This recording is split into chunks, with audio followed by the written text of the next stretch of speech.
লক্ষ্মীপুরের রায়পুরে দিনব্যাপী বিনামূল্যে চক্ষু চিকিৎসা ক্যাম্প অনুষ্ঠিত হয়েছে। শনিবার ৮ ফেব্রুয়ারি উপজেলার ৩ নং চরমোহনা ইউনিয়নের বাবুরহাট ঈদগাহ মাঠে এই ক্যাম্প অনুষ্ঠিত হয়। চরমোহনা ইউনিয়নের সাবেক চেয়ারম্যান নাজমুল ইসলাম মিঠুর আয়োজনে এতে ৫ শতাধিক নারী পুরুষ চিকিৎসা সেবা গ্রহণ করে। চাঁদপুর মাজহারুল হক বিএনএসবি চক্ষু হাসপাতালের ব্যবস্থাপনায় ৪টি বুথে ৪ জন ডাক্তার চিকিৎসা প্রদান করেন। জানা যায়, বিগত প্রায় ২৩ বছর ধরে এই আয়োজন পরিচালনা করছেন চরমোহনা ইউনিয়নের সাবেক চেয়ারম্যান নাজমুল ইসলাম মিঠু। প্রাথমিক চিকিৎসা ও ওষুধ বিতরণ ছাড়াও প্রতি বছর ১০০ থেকে ১৫০ জনকে সম্পূর্ণ বিনামূল্যে চোখের ছানি অপারেশনের ব্যবস্থা করেন নাজমুল ইসলাম মিঠু। স্থানীয়রা বলেন, দীর্ঘদিন থেকে রায়পুরে নাজমুল ইসলাম মিঠু বিনামূল্যে চক্ষু চিকিৎসা ক্যাম্প পরিচালনা করে আসছেন। এতে করে অসহায় গরিব রোগীরা চিকিৎসা সেবা পাচ্ছে। এছাড়া বিনামূল্যে চোখের ছানি অপারেশনের ব্যবস্থা করছেন তিনি। এমন মহতী উদ্যোগের জন্য ধন্যবাদ তাকে। চরমোহনা ইউনিয়নের সাবেক চেয়ারম্যান নাজমুল ইসলাম মিঠু বলেন, প্রান্তিক জনগণের মাঝে চিকিৎসা সেবা পৌঁছে দিতে আমার এমন আয়োজন।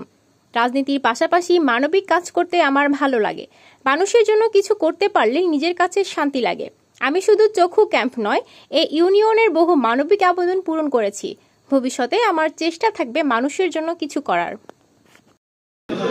আমি বিগত প্রায় ৩ বছর ধরে এই ক্যাম্পের আয়োজনটা করে আসতেছি। প্রতি বছর মিনিমাম একবার আমার এই ক্যাম্পের আয়োজন করা হয়।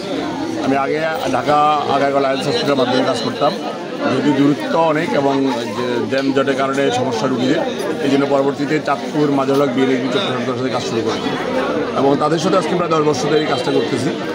আমাদের ক্যাম্পের মূল লক্ষ্য উদ্দেশ্য হলো, আমরা জানি গ্রামে অনেকেই টাকা থাকলেও কোথায় যাবে জানে না, অথবা অনেক গরিব যারা, তারা তো টাকার অভাবে বা স্থান কোথায় যাবে, কোথায় ডাক্তার থাকবে সেটা তারা বুঝতে পারে না, বিধে অনেকে যেতে পারে না। পাশাপাশি টাকা পয়সার বিষয় আছে। আমরা আসলে এই ক্যাম্পের মূল উদ্দেশ্য হলো গরিব রোগীদেরকে সেবা দেওয়া।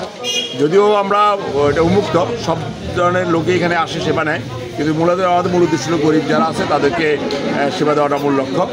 আমাদের এই ক্যাম্পের আয়োজনের মাধ্যমে মূল কাজটা হলো আমরা ছানি অপারেশন রোগীদেরকে শনাক্ত করা।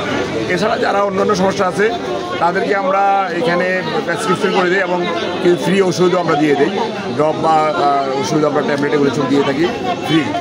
আর যারা ছানির জন্য চূড়ান্ত হয় তাদেরকে আমরা এখান থেকে আজকেই চাঁদপুর মাজহারুল হক বিএনএসবি হাসপাতালে নিয়ে যাবো, ভর্তি করাবো আজকেই, এবং কালকে তাদের অপারেশন হবে, পরশু রিলিজ করে আমরা আবার তাদেরকে তাদের অপারেশন পরবর্তী যে ওষুধ লাগে সেই ওষুধ এবং কালো চশমা সব দিয়ে আবার আমরা আমাদের গাড়ির মাধ্যমে আমরা আমাদের দায়িত্বে তাদেরকে বাড়ি পৌঁছে দিয়ে থাকি। এই ক্ষেত্রে আমরা কারোর কাছ থেকে একটি টাকাও নিই না, কারো কোনো শুধু আইডি কার্ডের সাথে আনার জন্য বলি। আমাদের যাবতীয় দায়িত্ব আমাদের, এবং আমরা এই কাজটি করে থাকি শুধুমাত্র গরিব রোগীদের উপকারের জন্য, এবং আমরা তাদের কাছ থেকে দোয়া কামনা করতেছি, যাতে আমরা দোয়া করে আমরা যেন এইভাবে সামাজিক কাজ করতে পারি, আত্মমানবতার সঙ্গে কাজ করতে পারি। আমরা প্রতি বছরই আমরা আমাদের এই ক্যাম্পের মাধ্যমে কমপক্ষে ১২০ থেকে ১৫০ লোকের অপারেশনের জন্য শনাক্ত করা হয়।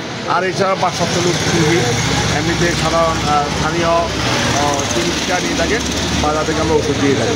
আমাদের এই কাজটি চলমান, এবং আমি আশা করি আমি যতদিন বেঁচে আছি তাদের এই কাজটি আমি করে যাব গরিব বা অসহায় মানুষের সেবা হওয়ার জন্য। আমরা জানি যে অনেকে ছানি পড়ে, চোখে দেখে না, তখন বিভিন্ন সমস্যা হয়। আমি যখন গ্রামে গঞ্জে বা বিভিন্ন জায়গায় যাই তখন দেখি অনেকে আমাকে জড়াই তখন বলে যে আমি আগে চোখে দেখতাম না, এখন অপারেশন হয়েছে, আমি ঠিকমতো কোরআন শরীফ পড়তে পারি। এই যে কথাটা বলে যে আমি আগে চোখে দেখতাম না, এখন অপারেশন কারণে চোখে দেখতে পাই এবং কোরআন শরীফ পড়তে পারি, এটা তখন আমার কাছে ভালো লাগে। তাহলে একটা কোরআন পড়লে যে সবটা, সেই সবের বাকি হয়তো আমিও হচ্ছি। আমরা এই কাজটা করার জন্য সকলের সহায়তা কামনা করতেছি, এবং আমরা আশা করি আমাদের কাজটা চালিয়ে যাবো।